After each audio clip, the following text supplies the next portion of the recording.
Okay. But Andre, Peter, Anne, and Richard are among the most popular, if not the most popular, writers that we have, authors that we have ever had.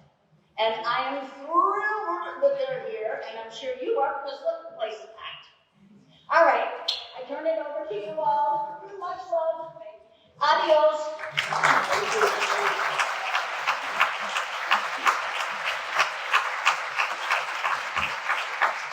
Thank you, Vicki. You're welcome. So I'm a newcomer on this side of the table, but I've been on that side of the table a lot. So thank you again, Vicki, personally. So I'm Josh Bodwell. I'm an editorial director at Godine, who had the privilege of publishing this book. And I'm not going to waste our time introducing these all-stars. One, you know the biographies. Two, if you don't, Andre personally wrote the author's notes at the back of the book, and they're phenomenally, carefully, generously done. You should take over Wikipedia, they're so good. But these are truly all-stars, right? Like, these, if you had an all-star team, not only would they be on the team, they'd play every position, right? These are all short story writers, novelists, memoirists. Rick has a book of sonnets coming out. I'm not sure there's a center. All right, fair enough. So I thought we'd start by sort of giving a little bit of a mission statement here. So this is 50 amazing authors writing about their favorite short stories. So the inaugural year of the Literary Festival was, the honoree that year was Big Andre Dubus. So I'm going to read just a few lines here from Andre. I love short stories because I believe they are the way we live. They are what our friends tell us in their pain and joy, their passion and rage, their yearning and their cry against injustice. It's just kind of our mission statement for this. Class dismissed. And now, little Andre, if you would. That's what I was called by all my family, little Andre. Would you tell us a little bit about how you arrived at this title, and then maybe read a little bit of the introduction? Yeah. When I arrived at the title, I found myself in my late 20s, early 30s, miraculously becoming friends with Tim O'Brien, the things that carried Tim O'Brien.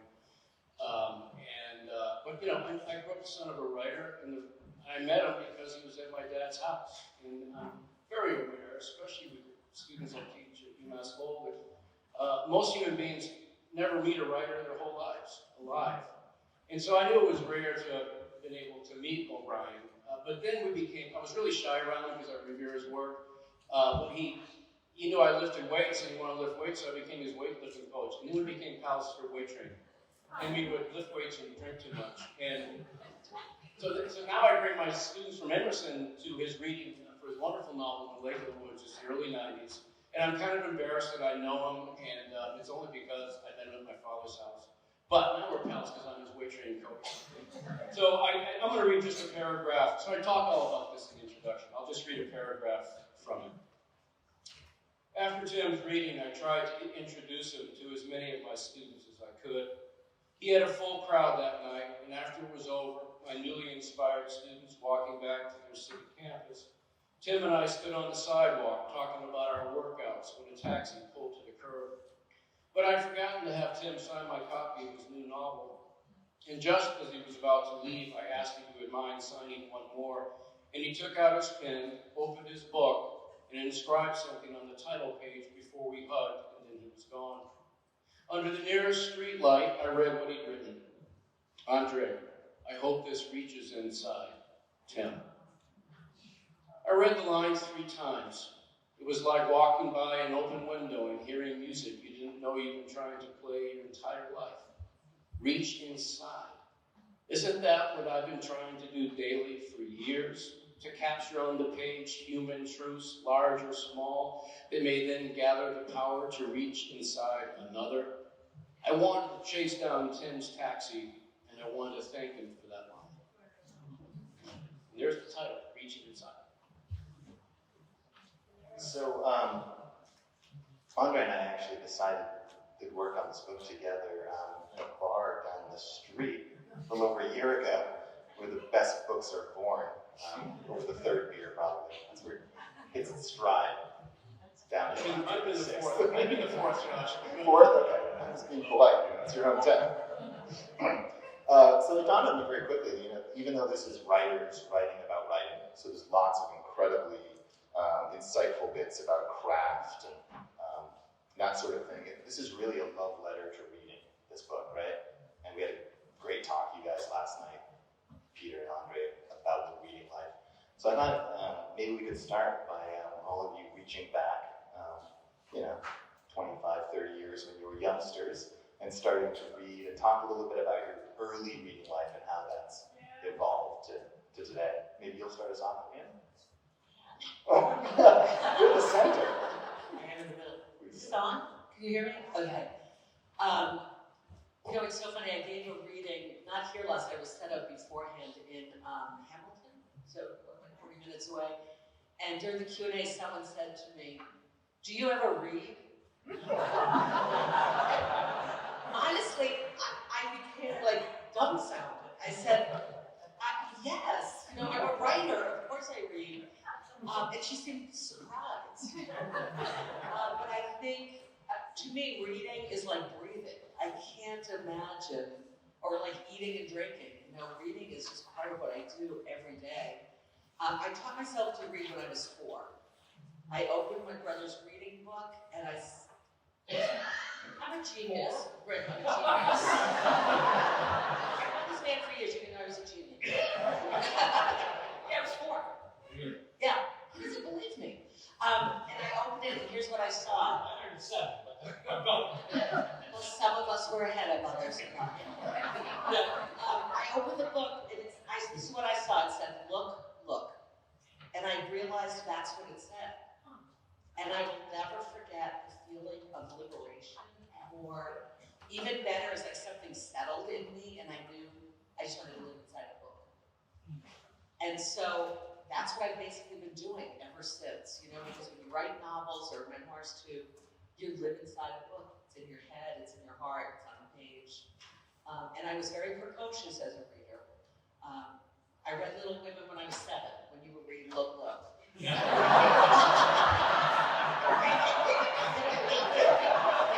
the straight man. But I read Little Women, and that's when I decided I wanted to be a writer. Because Jo March becomes a writer. So reading just changed everything about me and the way I thought about everything.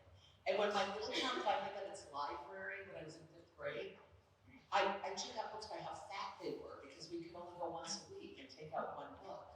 So I would read things like Hawaii. Picture! Like, I was like, that man takes a week. I love him. And Marjorie Morningstar, but then I would also take out like Dr. Zhivago or, The Hunchback of Notre Dame. My reading was all over the place ever since that library opened in 6th grade till I graduated. It was fabulous. And so, I don't know, reading, and I do it still today. I'm always reading 2 or 3 books and not going at the same time. You can't be a writer or a human. I think we have to let Rick respond now. Read's a line.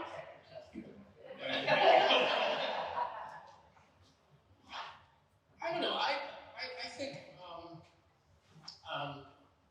I'll just begin by saying not only was I think a little bit slow, and I was slow. I was a slow reader. I wasn't that slow learning to read, but having learned to read, I've never been a fast reader,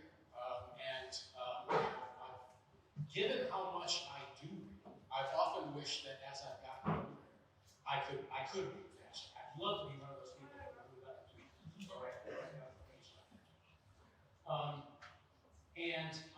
So I was slow about that, but I was also slow about becoming a writer. And I think I was pretty close to 30. I was almost finished with a PhD in literature before before it dawned on me that being a writer was something that somebody like me could do. Now think about that for a second. How can you possibly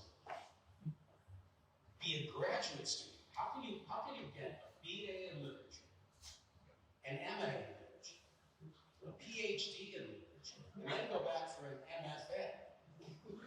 How can you do all of that and still believe that there's some sort of pedigree that you have to have in order to put pen to paper? But that's honestly how slow I was. I come to the conclusion, and one of the writers, one of the stories that I write about in this collection is a story by Richard Yates, who was so important to me because he was one of the first writers, he was one of the writers that I was reading about that time, who made me understand that someone like me could actually be a writer. One of the things that I love about that story is it's a story about a young writer, who is married to a wonderful but very unpretentious woman, young woman, who is really, she's the one that's holding everything together financially while he pretends to write, right? And for the first part of my writing career, I so identified with Bob Prentice in this Richard Yates story because it so reminded me of what it was like when I first started to write, when I was basically pretending to be a writer and not having any idea how to go about it. So basically, I agree with everything Anne has said about it. I mean, I have always been a voracious reader, and like you, I too went to. One of the things that I love about short stories is that they are able to do what I am unable to do. In order to write good short stories, I think you have to be able to hold the reins fairly tight. And my own particular imagination is one that, as soon as I see one character, I see the man she's married to, and I see her sister, and so my imagination just tends to go outward, and it almost never, eventually I'll get some depth, but they all start out huge, just in terms of the number of characters that there are, and I see them all in this crowded space. And the wonderful thing about short stories is that ability that I lack to actually hold the reins tight enough to get that short story job done. My novel, That OK Magic, started out as a short story that I completely lost control of. I thought I was going to be in and done and out with that story in 12 pages. And that's what happens with me. But that's the thing I love about this collection. I've only read some of the pieces in it, but they all seem to have something about us. When we respond to these stories, we're not only talking about the stories, we're talking about us, the kinds of writers that we are, the way we relate to short stories. I comment real quick on that. I'd like to say thank you, Rick. It's just wonderful, and thank God your horse always lose control of the reins because we get these beautiful novels out of Richard Russo. He's got a new one coming out in June. Somebody's Fool, by the way. My central mission of this collection is just what you both were talking about. You from West Warwick, what I you from Gloversville, New York, you from Chicago, and Fall River family, is this pedigree horseshit. The truth is, most of us become writers because we fell in love with reading. And I was quoting Saul Bellow last night in this conversation with Peter Orner, our honoree this year, who said famously that a writer is a reader moved to emulation. And so my hope for anyone who would read this, especially young people, is everybody's invited to this party. Everybody. All you have to do is have words and then put them on paper. I'll just say, cricket in Times Square. Cricket catches a ride at a picnic basket. There are some friends are out in Connecticut at a picnic, and then the cricket is wandering and getting some food in a picnic basket, and then ends up going back to New York City, and ends up living in the subway system. That was it. That did it for me, right there. Pushcart War, Phantom Tollbooth, books that were irreverent, books that showed me I could talk back, books that stuck it. I mean, Pushcart War it's about economics. It's about fighting a man. They're good shooters, right? So for me, that's what turned me on, and you know, it was the only thing I could ever do. So I sort of went from that point. But it was those books and those writers that, you know, they captured everything for me and allowed me to say, okay, I'm going to talk back too. I'm going to fight back. I'm going to be.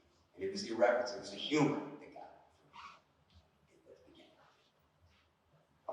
Hang on to that, Mike Peter. So I'm going to quote you to you this wonderful line in the very beginning of your essay here. Stories are patently abnormal things. Each one is a warped and unique universe unto itself. Great, great line of you. And then, of course, one of the stories you write about is a Frank O'Connor story. And for those who haven't read Frank O'Connor, at least people tend to know him through The Lonely Voice, which is one of the best books about short stories still to this day. So I think it's a good opportunity to build on something Rick was talking about, which is short stories, quote unquote, versus novels. And since you were quoting, you might be listening. Look at this, moving off and on. Sorry, man. I will come down to that end of the table. Little Andre. So Peter, you got a riff now on short stories versus novels, the forms, building on what Rick was saying, how you control them. I truly love them both, and you know, if I was better writing novels, I would speak to novels. But I love short stories more than anything. I crave them. I love the concision and the tightness, and so I'll just. Do you want to? I know. Okay. Yeah. And then, okay. So Frank O'Connor knew in his bones that stories come from most unknowable places. The Lonely Voice is about story writers O'Connor reveres, Maupassant, Chekhov, Turgenev, Joyce, Mary Lake, J.F. Powers, and a couple he doesn't revere. Hemingway, he says, innovative style triumphs over substance, and Catherine Mansfield, brilliant but forgettable. So wrong about that. It's about the idea of being a story writer itself, this lunatic idea of devoting your life's blood to making up stories about things that never happened and people who never existed. It's an imperfect, provocative, at times cranky book, among other things. His thoughts on Hemingway sweep too broadly, and he's dead wrong about Catherine Mansfield, but I couldn't live without it. I've taped The Lonely Voice back together so many times now that the pages are mostly all out of order. And this is a quote from Lonely Voice. For the short story writer, there is no such thing as essential form. Because his frame of reference can never be the totality of human life, he or she must forever be selecting the point at which he can approach it, and each selection he makes contains the possibility of a new form as well as the possibility of a complete fiasco. And that, I just love the idea of just the abnormality, but it certainly doesn't apply to short stories exclusively. Of course, I think all great pieces of literature have a warped feeling about them. There's no such thing as a perfect thing. It's weird. The great things are weird.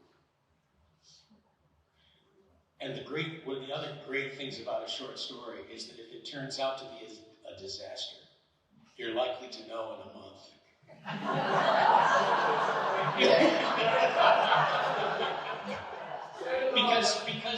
because a novel, you can't work on a novel for 5 years and yeah.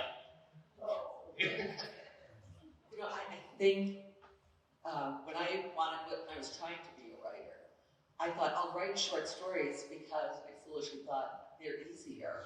I thought they're so short, and I can do that. I can write 10 or 15 or even 18 pages, and then I just kept failing because they actually require such a different kind of masterfulness. They are truly little gems. Each one is a brilliant flash of something that can change your mind, change your life, change your opinion, open a world to you. And I found my first novel began as 6 short stories about the same people. Yes, there were was supposed to read, and it took another writer to say, you're actually writing a novel. And I said, but those are hard.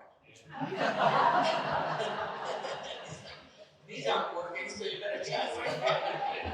At least 5 years. I gotta comment on that.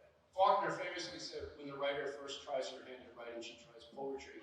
And when she fails at that, she tries the short story. And when she can't do that either, she ends up writing novels.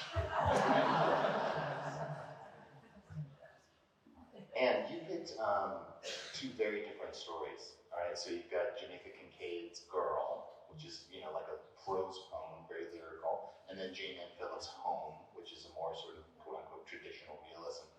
And I sort of love that idea that they were both unforgettable to you, but wildly different in what we call technique, you know, on the page.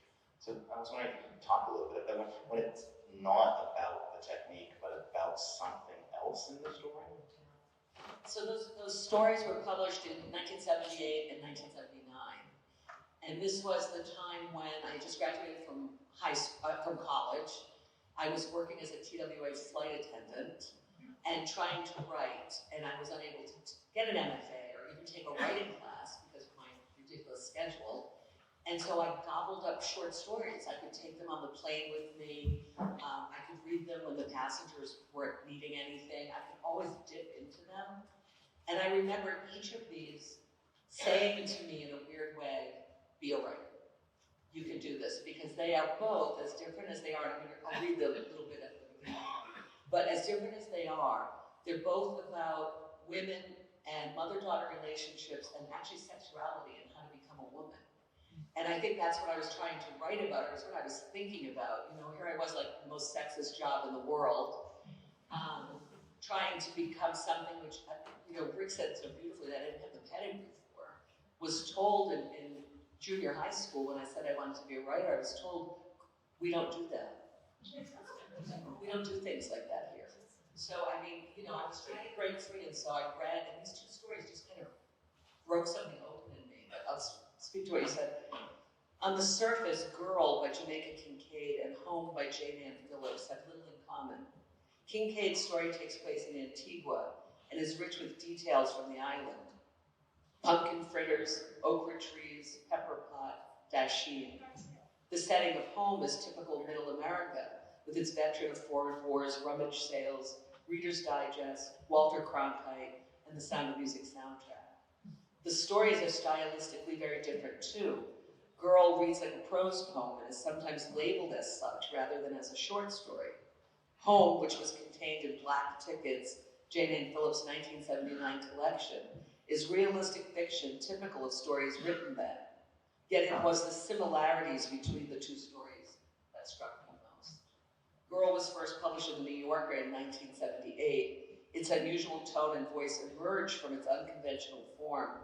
At 500 words, the story uses semicolons and repetitions to create its breathlessness. But the voice is a mother giving advice and directions to her daughter to help her become a woman in this traditional society. Home is a more traditional story in which a 23-year-old woman returns home to live with her mother because I ran out of money and I wasn't in love. The mother struggles to maintain rules too, but they no longer apply in the modern world. She too gives advice, like the mother of the Jamaica Kincaid story. Don't be silly. Don't use profanity. Save your money. If you are guilty, you should feel guilty. Sex is for those who are married. So the similarities were what really excited me.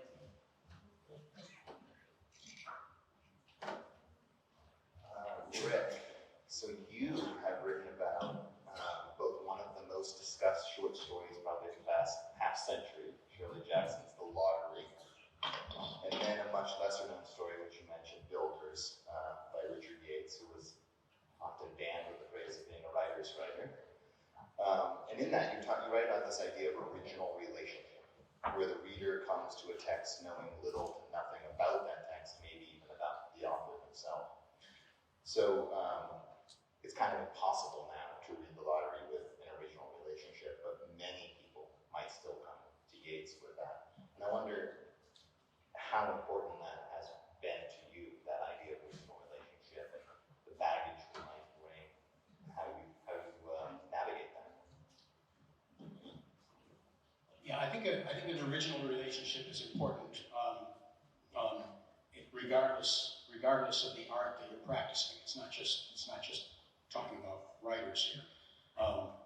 Any relationship to any work of art. It's important that your first relationship to it should be fairly original, or as original as you can make it. For the simple reason that if you're told to see something, you will very likely see it, whether it's there or not. So it's good to have that first relationship. My younger daughter, Kate, is both a painter and a writer. It's very difficult for her to go to art exhibits in really famous venues, to go to the Louvre or it's just impossible for her to watch people go from painting to painting with those headphones on, being told. I always try, at least at the beginning. Now after that, of course, context becomes very important. You look at something, you see as much as you can, and you draw and you extract as much meaning from it as you possibly can.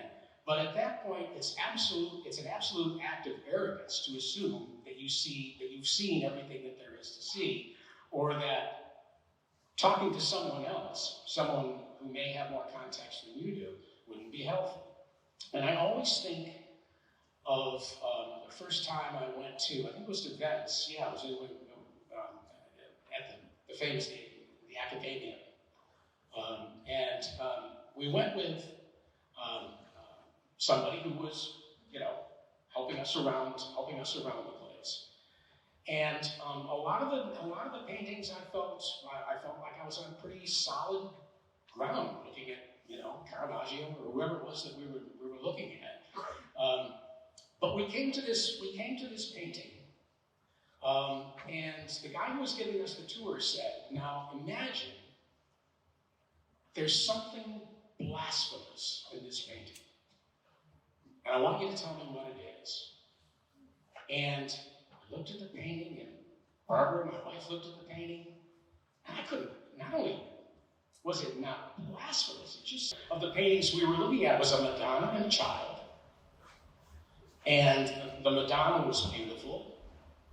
The child, his head was shaped a little oddly, but that couldn't have been what the blasphemy was about. A lot of children's heads are shaped. Have you ever noticed that in Renaissance works? The heads are just often enormous. Where did the artists not look at children and their proportions? But there was something blasphemous about it. And what it was that mother and child, Madonna and child, were kind of down in the right-hand corner. And that was the blasphemy. Because at that time you were supposed to, the Madonna and child had to be in the center of the painting, or you were saying something that simply should not be said, right?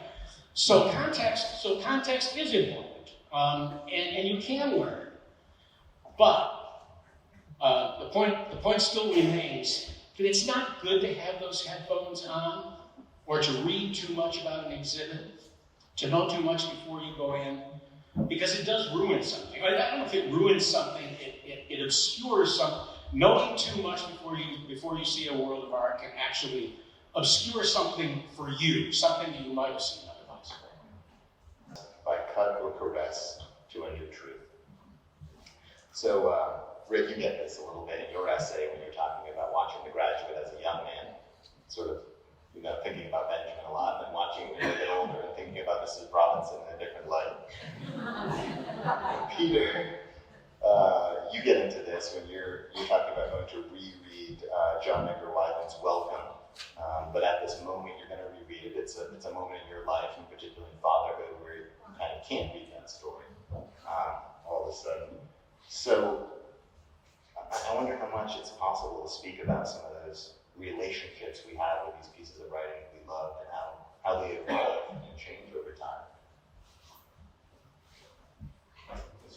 Peter, since we're talking about the Weidman, if you want. I can say, John Weidman, my favorite contemporary writers, wonderful short story writer, does stuff with the form is miraculous to me. He has a story called Welcome, which ends the selected stories. And it's, I reread it on occasion, just when I'm like feeling like I need to feel something, you know, because it kills me. And there's the ending is so devastating that I feel it coming, and I know it's coming because that's why I'm reading it. I want to get to the bus stop, and the father and the son, and the kid in the Kmart snowsuit at the bus stop, and it's cold, and it's Pittsburgh, and it's the weekend, and the buses aren't running as much as they do. It's people, it's two have been out there for hours, and it's just it's real every time. It's really me in this moment, and it's that rereading of that scene that for some reason I need it. And I think that's what I was trying to speak to. I was so grateful to have the opportunity in this book to do so, because it's about that, what these stories do to us again and again and again, probably all of us. The stories we wrote about, we have read multiple times, more times than we probably count. And there's a reason we do that. Not just because short stories are rereadable, of course they are, but there's a lot of short stories you don't reread, right?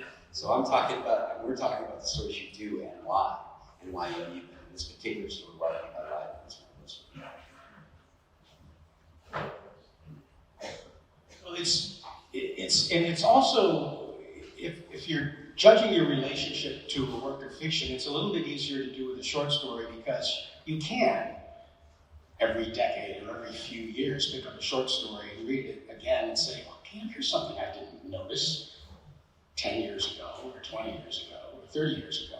It's a little bit more difficult. It's a little bit more difficult to do that with David Copperfield. Right? I actually happen to have reread Great Expectations fairly recently. I mean, and when you're a teacher, you will tend sometimes to teach books, and over a period of 20 or 30 years, you might actually teach David Copperfield 4 or 5 times. But typically that doesn't happen. A relationship to particularly powerful stories, like Peter was just talking about, is something it's just a little bit easier to gauge who you are now as opposed to who you were 10 years ago or 20 years ago. I think it's just a more convenient form for that. You know, I think the story. My mother asked me if I had chosen 2 stories for this anthology, which would they be? I know that one of them would be Trilobites by Reese DJ Pancake. You guys know Pancake's work at all? He's a wonderful writer. He killed himself in his 20s, left behind these stories that his mother sent to publisher, got published. It was an incredible debut. Joyce Carol Oates called him his powerful debut was Hemingway. All West Virginia coal mine country stories, and poetically written and just gorgeous. Trilobites was the first story I read in my early 20s that invited me to be a writer. It's the first one I read that said, oh, you're supposed to write about something you care about. You're supposed to write about people you know and love and fear and all that. So I teach it often to my UMass Lowell students, and I gave it to one of my students last week, and I just got an email this morning about it. And he's writing about it in the way that I responded to it in my early 20s as a young writer. In the story, a father dies, and the son, the main character, Collie, has to take care of the farm, and he's no good at it, and they have to sell it. And now I'm reading it as a father of 2 sons, 2 grown men, and I weep as the dead father looking over the son who's failing the farm. And it's a totally different reading of that story than when I read it 30 years ago. Yeah, I'm going to quickly continue with that. That is something about what we're talking about here, I think. Reading Richard Yates's story, Builders, is a lot like viewing The Graduate, the movie The Graduate. What you get out of the experience probably has a lot to do with how old you are. Younger viewers of the Mike Nichols film invariably identify with Benjamin, so isolated there on the escalator in the movie's first shot, and later at the bottom of the swimming pool, as anxious as he is clueless about his future. Later, wanting more from their liaison than sex, he pleads with Mrs. Robinson to talk to him. And when she refuses, the younger viewer quickly writes her off as a cynical destroyer of innocence and ideals. See that same movie 20 years later, and you understand Mrs. Robinson. Because really, what does Benjamin's callow, narcissistic prattle have to do with her? He has just the one thing she wants. The only thing that any mature, still attractive, sex-starved woman would want. The movie hasn't changed. The viewer has.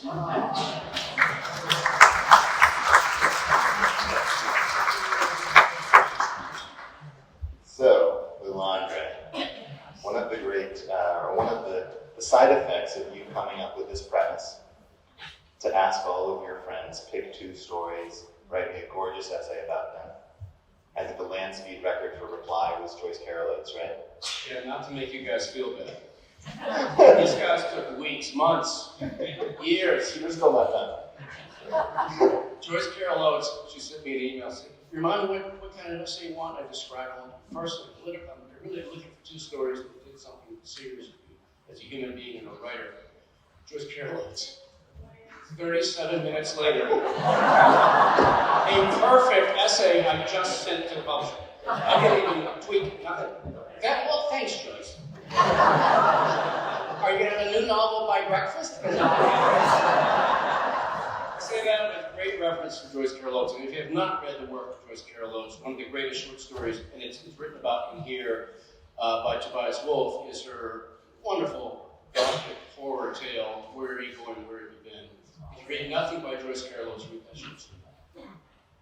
So, since you got to ask everybody, you got off the hook of having to write your own essay. Yes, I about did. your 2 stories. So, today, everyone's got their pens ready. We want to know, what are the 2 stories you would have written about?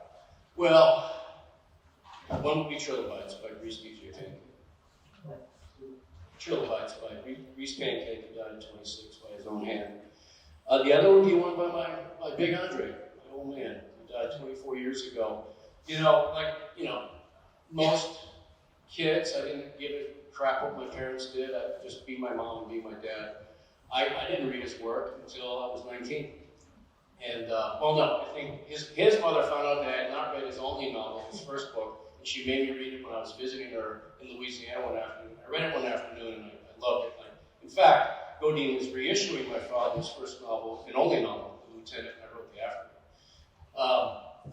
But I picked up a book of his stories. I had just finished reading The Grapes of Wrath. And I don't know if Mom, if my mother's sitting here, I don't know if you remember, I came downstairs and said, hey Mom, I'm quitting college because I don't need it. What are you talking about, boy? She's from Louisiana. I said, Mom, because this damn novel, Grapes of Wrath, got economics in it, history, sociology, political science. I don't need anything but novels. I'm just going to read novels, pump gas, and work out. Maybe drink a beer. You get back upstairs, boy, and do your homework. And then the next day, I said, I should read something to Dad's. So I read Killers, which was named the Academy Award nominated film in the bed. Without giving it away, it's 21 pages long. It's from the point of view of a father who is grieving the loss of his murdered son, the killer of which he and his wife see in their small town because he's out on bail. And they keep bumping into him, and it's killing his wife. And the husband is determined to do something about it. It is a masterpiece. I put it down, and I went for a walk, and it was a gray day, and I remember it was a gray day. Maybe I'm lying about that. Maybe we'll be talking about this last time. I remember bare branches. It might have been summer with these. I don't remember the bare branches. But I remember walking around. My parents divorced when I was a little kid. We didn't live with Dad. And I remember walking up the street, and the revelation I had was, well, first of all, I felt that this is as powerful as The Grapes of Wrath, and he did in 21 pages. And that's no hyperbole. But I remember feeling, oh, this is where my dad's been all the time. And if this is where he's been, it's okay with me that he's not with us, because this is pretty goddamn good. So for the second edition. So you have 37 minutes. I'd like that essay turned in. 37. I'll give you an hour. On the second printing, okay? So I think we should turn it over and open up to some questions from the audience. I know people are probably chomping at the bit to maybe pick your brain about some more suggestions. So I think they'll bring a handheld mic around. If you want to raise your hand, someone will come to you. Don't be shy, we'll call on you. Peter, 6 years old. If you're upstairs, maybe you should come down to the back here. Someone's got to kick it off. One lady right here, go ahead, shout it out. I have two by James Smiley, Ordinary Love, Stand Up, and The Age of Grief. 2 stories by, well, that Age of Grief is a novel, no? Or is that a short story? Novella. James Smiley's The Age of Grief, and the first one? Ordinary Love by James Smiley. Thank you. Should have asked her. I did, actually, she was busy. Who else? I saw some hands. Mike's coming to you.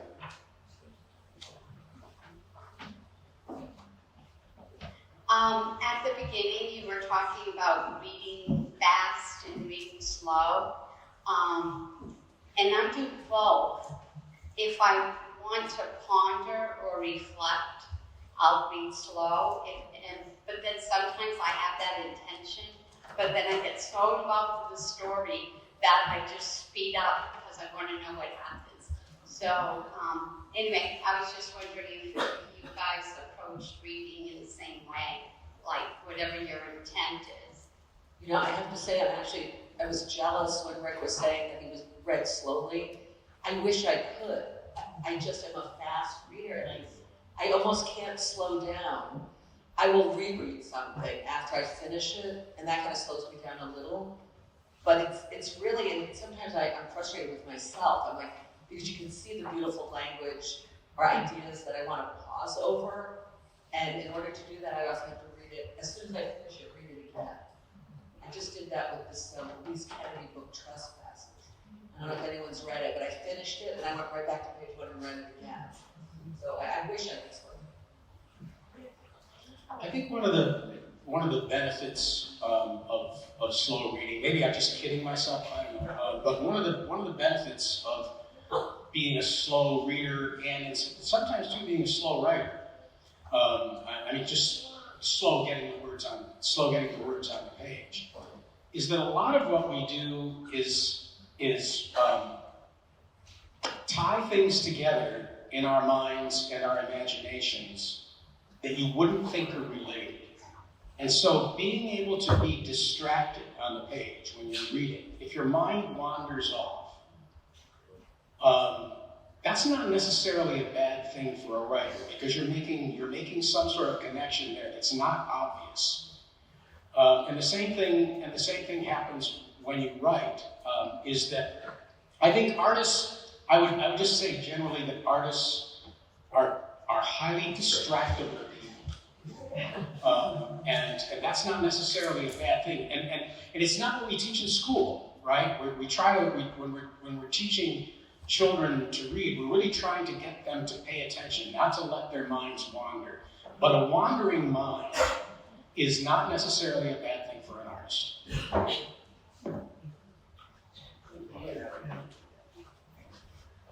I wanted to ask you, Andre, before there was a framework here that we were supposed to respond to, I wanted to ask how your acting training has influenced, did it influence your writing afterward? Because for those of you who don't know, Andre is as skilled a dramatic actor as he is a writer. But given the context of this particular Q&A, I was wondering if you could speak to your relationship with Carver's. What do we talk about when we talk about love?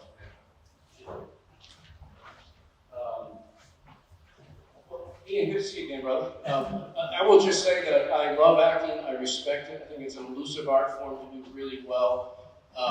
It's a sister art form with character-driven fiction writing. And that's what I try to do.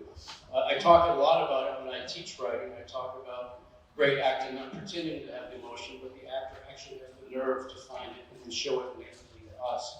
And we must do the same. So it's helped me articulate, I think, more as a writing teacher than a writer. When we talk about love, I teach it every semester, and kids, young people love it because it is so goddamn outrageous and disturbing. And I'd like to hear from my colleagues.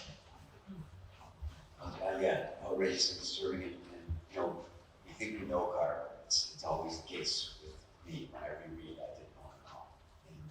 And you can recall a Marilyn Robinson essay about Carver, which didn't seem like a right fit. It was in the cover of the New York Times Book Review 1,000 years ago, and she said that this proves that you know, the mundane can be absolutely masterful, and you know, and so the idea of Carver being imitated, Carver kind of giving birth to a sort of form of writing, he was so singular, that's almost impossible. And I think that's what every time I go back to, I realize what an outlier this person is, not a father of a certain school of writing. You like all the, Yeah, those. I mean, two of them. Yeah, that's true. I mean, they're so different, but they're so. There's a similarity at the same time too, yeah. So I know you're talking specifically about the story when we talk about love, but I have to just extend that a little bit, which is that collection of stories, and Will You Please Be Quiet, Please, were two really pivotal short story collections for me, trying to be a writer in the late 70s and early 80s, because he wrote about people like me. He wrote about blue-collar people and people down, out of luck, having hard times, trying and failing. And it was like, in some ways, very much like my family, an immigrant Italian family, but from those kinds of mill towns, a lot of broken people. And I didn't have to write about the people John Cheever wrote about, who had swimming pools and food places and martinis and, so it was really so important to me, so much so that I loaned Will You Please Be Quiet, Please to a friend. And when I asked for it back, I said, oh, I read it, I left it on the subway. And I cried. Yeah. I actually cried. I replaced it, but it wasn't that copy I had, which was like a small paperback, not a trade paperback. And I couldn't replace it with the one I had. And that's how important those collections were for me. You're bringing Cheever up. Reminds me, though, that in some ways it seems it doesn't matter who we are or what our backgrounds are. It all seems inadequate when you decide you want to be a writer. You'll find something. You'll find something about yourself in your life experience that disqualifies you from the thing that you want to do. And I say that when you bring up Cheever, how many students back when I was teaching more than I do now, how many students came to me saying, I don't have anything to write about. I mean, I'm from the suburbs. Oh. And then you give them that big red book of short stories by Cheever, because the question is, are you paying attention? Do you really see it? Well, I have to say one more thing, because I actually love Cheever. I had students at NYU in an advanced fiction writing workshop. We read this book, it was called like the best short stories of the century or something that Lori Moore edited, and they spanned every decade. And at the end I said, which one did you like the best? Which story did you relate to the most? Which story changed you? And 100% it was The Enormous Radio by John Cheever. They said it was like predicting social media. I have to put The Enormous Radio by John Cheever. I have to put a happy spin on your Carver story. Because I was on the other one. That book. You were the one who picked up. Close. When I was 16, I walked into a coffee shop and someone had left behind where I'm calling from. Coffee stain. And that's my introduction to Carver. So I was the recipient. Someone found that on that train and it changed their life, just like that Carver changed my life. And I felt so guilty. We were just at this, it's a restaurant now, but it used to be a coffee shop. And I felt so guilty taking that book. Someone might come back for it. But I read the first story and it was all over. Nobody said anything. You got over the guilt. I got over the guilt. Any other questions? Oh, you have another? I know we have to wrap it up soon, but I do want to say something important. Two of my contributors have died, and they were major American writers. One, the short story master, Edith Perlman, we just lost, and the great Russell Banks. So I would just like to honor their memory in this work. I'm very honored that they wrote essays, stories in this book. We can do one more question, maybe, if there's a. We're open. I have the mic, so it's me.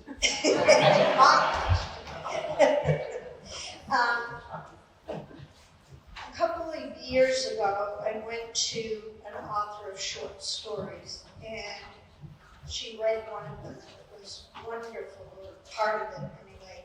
And I brought it to my book club, and I said, let's read the short story. And they were so dissatisfied because they said they wanted more. They, if they wanted it to keep going. How do you communicate to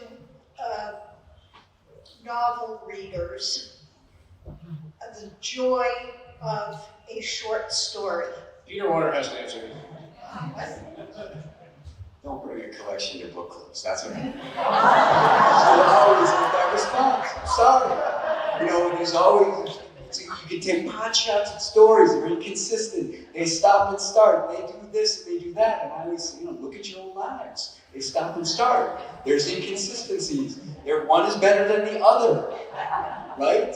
And so, you either have to have you have to have an agreement not to say that, or don't do it. But seriously, I think that, reading stories, I believe, takes a certain amount of concentration that reading in any way takes. But it's doubled down. It's like reading poetry. You can't blow through it. And if you blow through it, you'll think, you'll read where I'm calling from, and you'll think, these people are really messed up. And that's it, right? And then you read it and you think, oh my God, they're saying that to each other.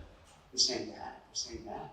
So, I think that sometimes collective, and I love book clubs, and I love visiting book clubs, don't get me wrong. I just think that sometimes that collective voice isn't the way to talk about this stuff, that short stories in particular are like individual things. This is what Frank O'Connor talks about. He just talks about the lonely voice. It's the voice in the corner. It's not the voice of everybody in the room. It's the voice in the corner. And that's where I think stories come from, and that's why you're not going to always get a lot of people agreeing necessarily on a collection itself. That's a tough stuff. Well, one. Sorry. But you, my friend,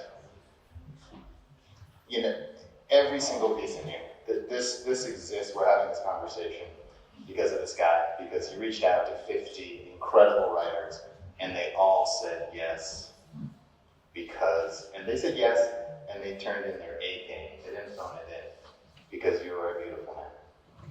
So, thank you all.